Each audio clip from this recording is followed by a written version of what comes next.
All right, guys, this is for a 1984 OPC baseball pack number 141. Baby Ruth from like the Baby, some woman signed it.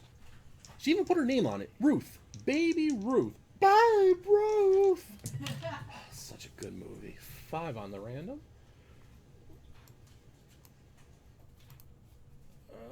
If there's no baseball season due to the pandemic, do you think it'll ruin the future cards? I don't know. That's a good question.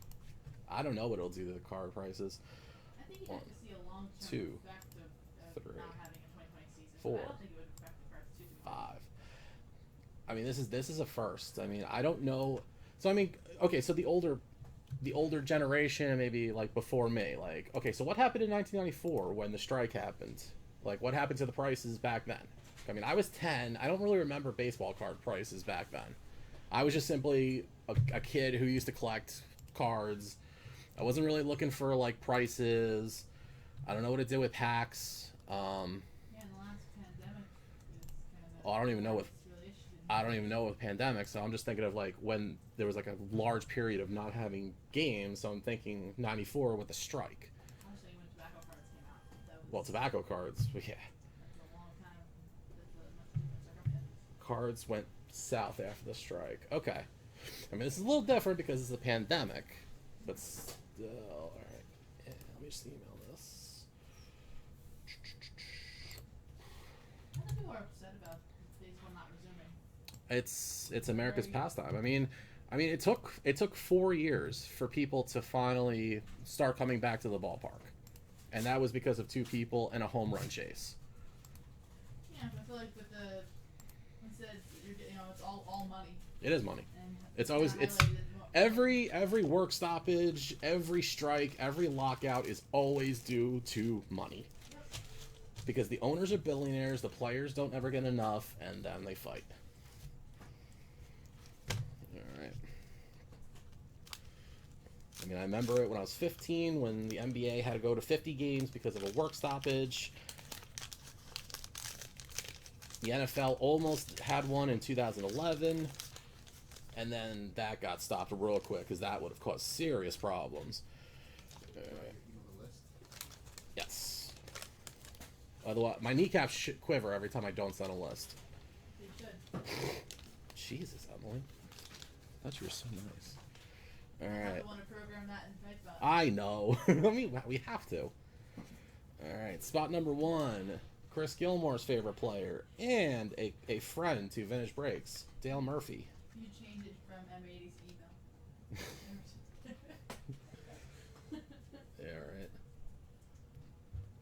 God. Lauren Cromartie, spot number 2. Come on out, Donnie Baseball. So, I mean, is there even a box of 52 out there? I don't even think so. Dan Dreesen.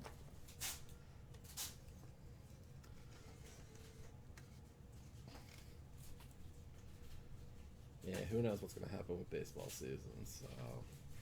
Because, I mean, yesterday when we were doing Leighton's show with Leighton and Lou, I mean, it seemed like, 60 games, prorated pay, expanded playoffs, and let's get ready to go for July 17th. Now, I don't know if that's going to happen. Bill Verdon for the Expos, who should be brought back into Major League Baseball.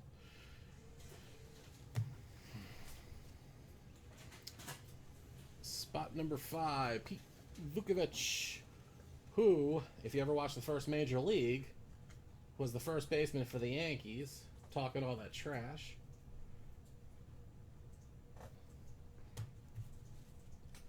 Alright, spot number 6, Hall of Fame pitcher, Jack Morris.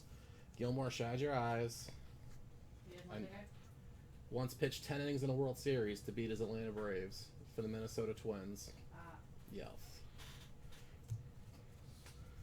Spot number 7, Bob Forsch.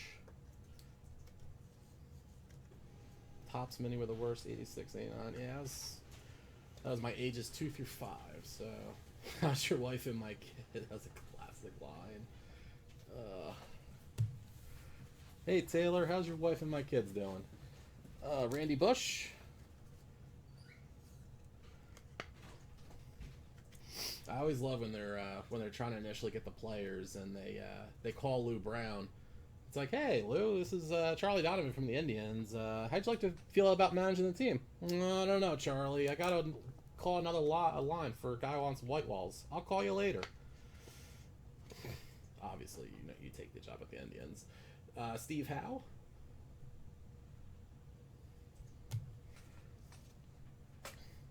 Okay, speaking of Minnesota Twins, spot number 10. I think he was Herbie. Kent Herbeck.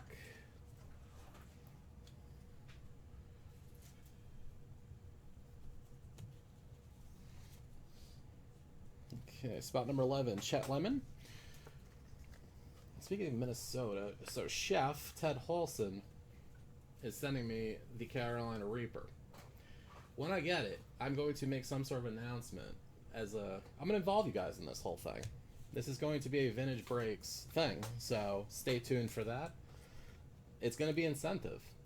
Because if I'm going to make my face explode, I want you guys to, I'm going to make you guys earn it. Spot number 12, David Green. No Mattingly, no Strawberry. So stay tuned for some Carolina Reaperness. And thank you, Chef, for my pepper. Alright, guys, that was 1984 OPC Baseball Pack number 141 in the hizzy.